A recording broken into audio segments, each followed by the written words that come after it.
सबसे तुलनात्मक विवरण आ जाता है कि पहले इसकी स्थिति कितनी खराब थी, कितनी चिंताजनक थी और हमने प्रयास किया है तो आज इसमें कितना सुधार हुआ है। आखिर जो 10 साल 15 साल पहले जो एक्टिविटी रहा है उन लोगों की आज निश्चित तौर पर उसमें बहुत कम अंश अब बच गए हैं। अब 10-20% ही बच गया है। काफी उस पर अंकुश लगाया गया है महोदय। नक्सली आजादी के बाद भी जंगल में हथियार लेकर घूम रहे हैं, लेकिन आज तक कोई सरकार यह साफ नहीं कर पाई कि हथियार लेकर घूमने वाले लोग कौन हैं, आखिर जंगल में वह कैसे रहते हैं और जब वह इतना खतरनाक है, समाज के दुश्मन है, तो फिर उन्हें समर्थन कौन करता है। यह सवाल कुछ ऐसा ही झारखंड विधानसभा में उठा और विधायक सरयू राय ने सरकार से जानना चाहा कि आखिर सारंडा में कितने नक्सली है, हथियार क्यों उठाया और इन्हें समर्थन क्यों मिलता है। यह सवाल बड़ा था क्योंकि गांधी के देश में अगर कोई हिंसा और हथियार के दम पर अभी भी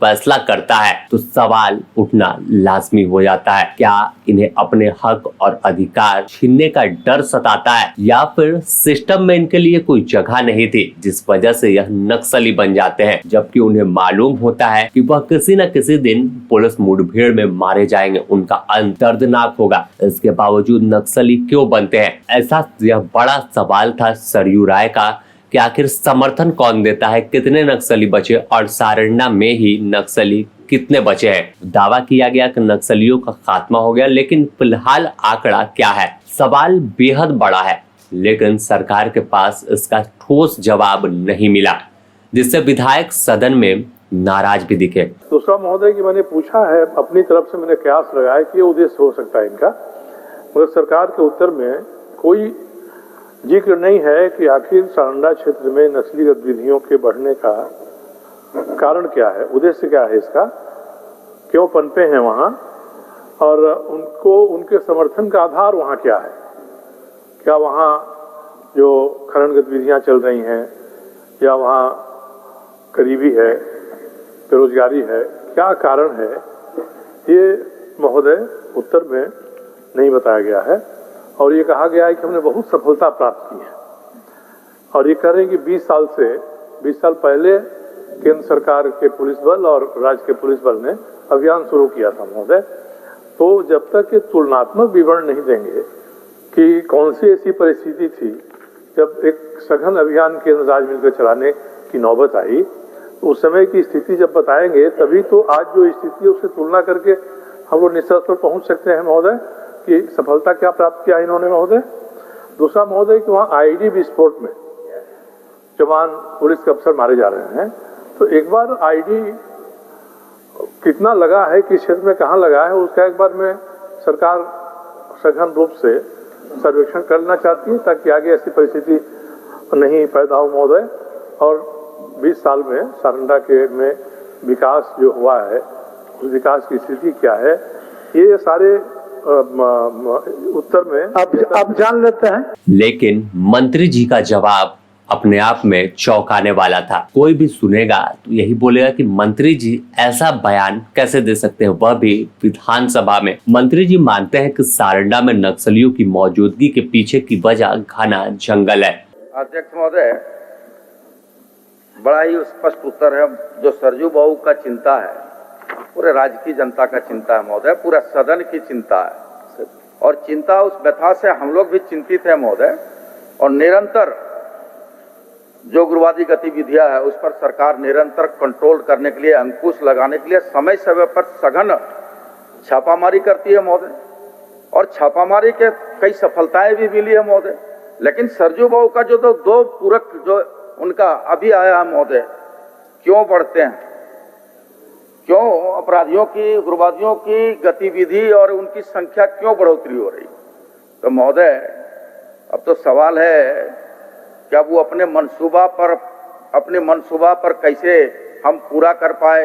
वो अपनी जो उनकी प्लानिंग है उसके लिए समय समय पर वो एजेंडा बदलते हैं, उस पर तो हम कोई टिप्पणी नहीं कर पाएंगे महोदय। लेकिन ये सरकार निश्चित तौर पर जितनी कार्रवाई की है, हम समझते हैं कि 24 सालों में उतनी कार्रवाई नहीं हुई है जितनी अभी सारंडा के क्षेत्र में अभी तत्काल में कार्रवाई हुई है।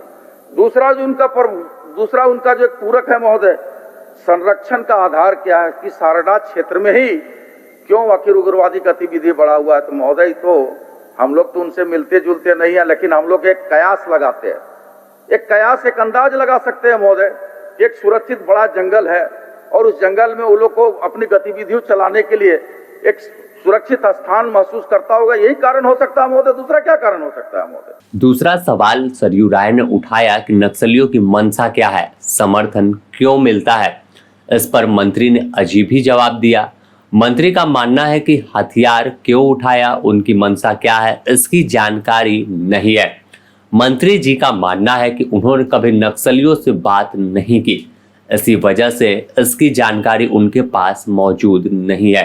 अब मंत्री जी के जवाब बिल्कुल ही अजीब तरह का रहा, लेकिन अगर आप नक्सल गतिविधि वाले एरिया को देखेंगे तो हकीकत खुद सामने आ जाएगी, क्योंकि नक्सल आंदोलन की शुरुआत से लेकर अब तक उन्हीं इलाकों तक वह सिमटे हुए हैं जहां विकास की किरण नहीं पहुंची है, जहां सरकार से पहले नक्सली पहुंच गए और जो लोग सिस्टम की मार झेल रहे थे उन्हें नक्सलियों में एक उम्मीद दिख गई। बस गलत रास्ता भी उन्हें अच्छा लगने लगा, क्योंकि यह गलत रास्ता था। इसके बावजूद नक्सलियों के साथ गांव के लोगों का समर्थन जुटा, क्योंकि वह उन्हें हक अधिकार दिलाने का वादा करते थे। यही वजह है कि देश के कई राज्यों तक नक्सलवाद फैल गया। हालांकि बीते कुछ सालों में नक्सलियों के खिलाफ कई बड़े ऑपरेशन शुरू हुए, जिसमें सुरक्षा बल के जवानों को बड़ी कामयाबी मिली है, जिसमें नक्सलवाद अब सिकुड़ रहा है और माने तो खात्मे के करीब है। इन तमाम चीजों के बावजूद अगर नक्सली खत्म होने के बाद भी क्षेत्र में विकास नहीं ध्यान दिया गया, सरकार के तमाम अधिकारी उस इलाके तक नहीं पहुंचे जहां सड़क नहीं है, आज भी मोबाइल टावर से लोग महरूम है, तो 80 के दशक में जिंदगी जीने को मजबूर है, तो फिर कोई हथियार उठाएगा और एक नए आंदोलन की शुरुआत करेगा। और इसी तरह कई देश में के कई राज्यों में यह फैलता चला जाएगा। नक्सलवाद जरूर गलत रास्ता है, लेकिन जिस तरह से यह फैला, ये सरकार के लिए, ये शासन के लिए, ये सिस्टम के लिए सोचने वाली बात है कि आखिर हथियार लेकर घूमने वाले लोग कौन थे। Bureau report, the news post, Ranchi.